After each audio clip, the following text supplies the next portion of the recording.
కృష్ణ పిలుస్తున్నాడు తిరుగుతున్నా ఇక్కడే ఉన్నావు ఇక్కడే వెళ్ళే దారిలో ఇందాక ఇక్కడే ఉన్నావు పక్కనే ముందు కొద్దిగా దొరికినాయి నీ రెండు దొరికినాయి నీ రెండు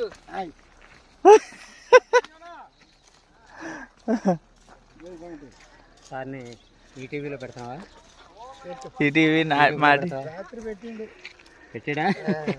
యూట్యూబ్లో వెళ్ళిపోద్దండి ఆటోమేటిక్ వెళ్ళిపోద్ది ఇదిగో పైకి వెళ్ళిన తర్వాత స్నానం చేస్తాడు ఎక్కడన్నా చెప్పేది దొరికిందా